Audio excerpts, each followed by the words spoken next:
ہمیں ڈاکٹر صاحب نے جوائن کر لی ہے، ڈاکٹر خرم عباس صاحب نے. ڈاکٹر صاحب thank you so much for your time.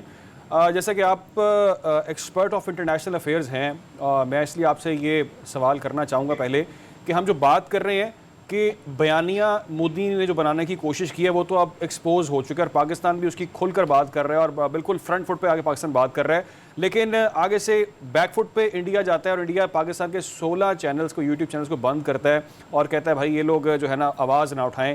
ایک تو اس پہ روشنی ڈالیں کہ جو انٹرنیشنل باڈیز دیکھ رہی ہیں، جو دوسرے ممالک دیکھ رہے ہیں کہ یہ کیا حرکت ہے. اور دوسری چیز یہ اس کے ساتھ کنیکٹڈ ہے کہ آپ کو جب کہا جاتا ہے کہ آپ آزادانہ تحقیقات کروائیں، اس میں بھی آپ آگے نہیں آتے، بات نہیں کرتے. تو یہ تو بیانیہ کی جو جنگ ہے اس میں تو بھارت آلریڈی ہار چکا ہے. جی بہت شکریہ. دیکھیں دو تین چیزیں اس میں امپورٹنٹ جو ہیں.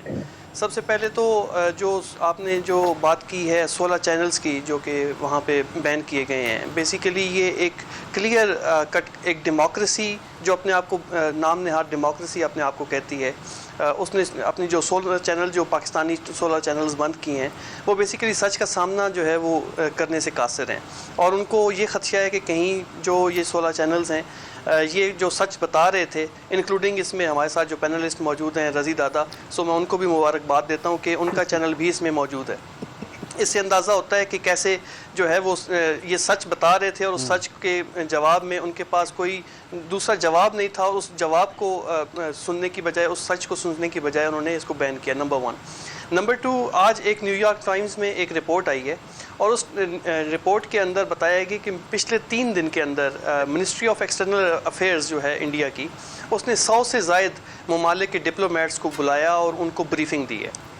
اور انٹرسٹنگلی ایک بات جو کنسنسس ہے سب کے پاس وہ یہ کہ بھارت نے اپنا جو پرانا بیانیہ ہے وہ رٹا رٹایا، نیریٹو وہ تو بتایا، بٹ اس نے ساتھ ساتھ جو ہے کوئی ثبوت پیش نہیں کیا پاکستان کے خلاف.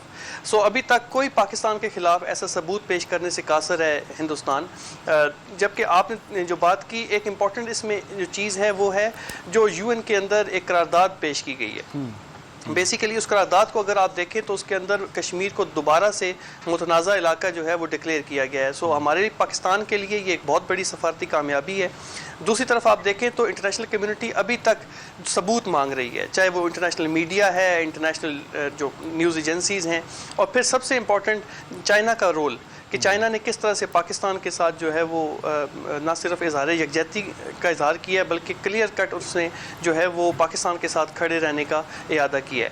تو پاکستان کے لیے ابھی تک انٹرنیشنل لیول پر ایک بہت اچھا انوائرمنٹ کریٹ کیا گیا ہے. انٹرنیشنلی لوگ ممالک جو ہے وہ سمجھ پا رہے ہیں کہ یہ ایک نیریٹو ہے، یہ ایک ڈھونگ ہے جس کی بنیاد پر شاید کوئی جنگی جنون کے مبتلا ہوتے ہوئے بھارت جو ہے وہ کوئی پیش قدمی کرنا چاہ رہا ہے. رائٹ.